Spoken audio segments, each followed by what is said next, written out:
Iran के हमले में कतर की कुल गैस सप्लाई का 17% हिस्सा ध्वस्त हो गया और इसकी भरपाई अगले 5 सालों तक नहीं हो पाएगी। दरअसल कतर एनर्जी के सीईओ ने गुरुवार को समाचार एजेंसी रॉयटर को यह बताया कि ईरानी हमलों की वजह से कतर की 17% लिक्विफाइड नेचुरल गैस एक्सपोर्ट क्षमता ठप हो चुकी है और उन्होंने कहा कि इस हमले की वजह से कतर के सालाना राजस्व में अनुमानित $20 अरब का नुकसान का अनुमान है और यूरोप और एशिया में होने वाली सप्लाई पर इसका खतरा मंडरा रहा है।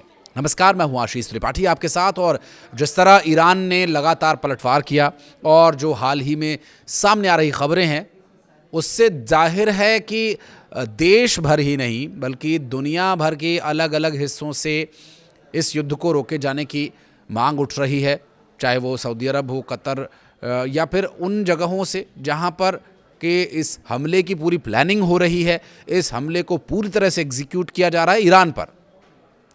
क्योंकि अमेरिका में ही कई लोग इसके खिलाफ अब उठ खड़े हुए हैं और वो इस बात का विरोध कर रहे हैं और अब जर्मनी भी इसमें उतर आया है। जर्मनी का कहना यह है कि ये युद्ध जल्द से जल्द रुकना चाहिए, जबकि supreme leader Mujtaba Ali Khamenei का स्पष्ट संदेश है कि जब तक अमेरिका सरेंडर नहीं करेगा तब तक ये युद्ध रुकने वाला नहीं है। जाहिर है ईरान के पास उनके सुप्रीम लीडर के मारे जाने के बाद खोने को कुछ नहीं है और उनके सिक्योरिटी काउंसिल के प्रमुख अली लारिजानी के मारे जाने के बाद मुज्तबा अली खामेनेई ने भी ये स्पष्ट कर दिया था कि वो बिल्कुल भी रुकने वाले नहीं हैं।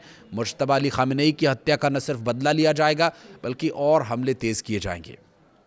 दरअसल सीईओ साद अल काबी ने रॉयटर्स से बात करते हुए ये बताया कि हमलों में कतर की 14 एलएनजी ट्रेनों में से 2 और उसकी 2 गैस टू लिक्विड यानी जीटीएल सुविधाओं में से एक को भारी नुकसान पहुंचा है। उन्होंने बताया कि मरम्मत के काम के चलते 12 मिलियन से अधिक टन प्रतिवर्ष की एलएनजी सप्लाई 3 से 5 साल तक के लिए रुक जाएगी।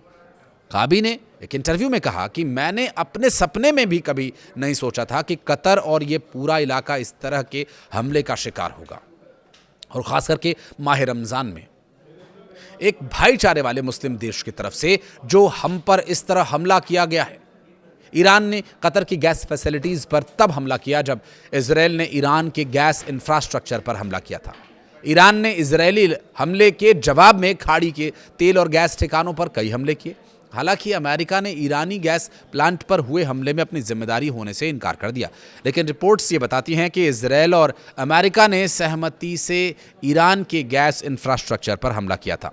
पश्चिम एशिया में जारी युद्ध के बीच अमेरिका ने ईरान के साथ चल रहे संघर्ष के लिए $200 अरब की भारी भरकम फंडिंग की भी मांग की है और अमेरिकी रक्षा मंत्री पीट हेग्सेथ ने कहा कि बुरे लोगों को खत्म करने के लिए पैसे की जरूरत होती है। पेंटागन की ओर से यह अनुरोध ऐसे समय पर आया जब ईरान ने अमेरिकी वायुसेना के एक F-35 लड़ाकू विमान को युद्ध के दौरान मार गिराया। जबकि इस बीच अमेरिका के प्रेसिडेंट डोनाल्ड ट्रंप ने ईरान के साथ युद्ध में सेना के इस्तेमाल पर भी बड़ा बयान दिया। अमेरिका इजरायल के ईरान पर हमले के बाद मध्य पूर्व में हालात तेजी से बदल रहे हैं और इस संघर्ष की आग अब खाड़ी देशों तक लपटों के साथ पहुंच रही है। दरअसल बुधवार को ईरान ने अपने गैस फील्ड पर हमलों का जवाब खाड़ी देशों में तेल और गैस के ठिकानों पर हमला करके दिया और पहले उन्होंने चेतावनी दी थी। देर शाम मिसाइली हमले कर दिए गए तो वहीं दुनिया का सबसे बड़ा एलएनजी उत्पाद फील्ड साउथ पार्स धुएं के काले बादलों से ढक गया। कतर के सरकारी तेल कंपनी के मुताबिक ईरान के मिसाइल हमले में तेल प्रोसेसिंग यूनिट रास लाफान में भारी नुकसान हुआ है। ईरान के ऊपर मिशन पूरा करने के बाद अमेरिका का अत्याधुनिक लड़ाकू F-35 विमान अचानक इमरजेंसी लैंडिंग उसकी करानी पड़ी। हालांकि विमान के पायलट सुरक्षित बताए जा रहे हैं, लेकिन इस घटना ने कई तरह के सवाल खड़े कर दिए हैं। सवाल ये कि अमेरिकी सेंट्रल कमांड के मुताबिक ये जो लड़ाकू विमान ईरान के ऊपर कॉम्बैट मिशन पूरा करने के बाद मिडिल ईस्ट में स्थित एक अमेरिकी बेस पर लौट रहा था, वो सुरक्षित उतरा और घटना के बाद तुरंत जांच की शुरुआत की गई। आखिर तकनीकी या अन्य समस्या क्या थी, ये उनकी तरफ से बयान है, जबकि जो इस पूरे मामले में दावे किए जा रहे हैं वो ये कि इसे ईरान ने ही हमला करके मार गिराया और उसे टारगेट करके ध्वस्त करने का प्रयास किया गया था, जिसमें काफ़ी हद तक सफलता भी मिल गई थी। हालांकि अब जो वर्तमान स्थिति है पूरी दुनिया में गैस और तेल के संकट के साथ साथ अब इंटरनेट भी ठप पड़ सकता है। क्या इंटरनेट के लिए लोगों को जूझना पड़ सकता है, और इंटरनेट पर कैसे ये ईरान, इजराइल, अमेरिका का युद्ध खतरा बना हुआ है, इस पर एक और नया वीडियो आपके लिए लेकर आएंगे। इस वीडियो के बारे में कुछ कहना चाहें तो बताइएगा, और वीडियो को यहाँ तक देखने के लिए बहुत धन्यवाद।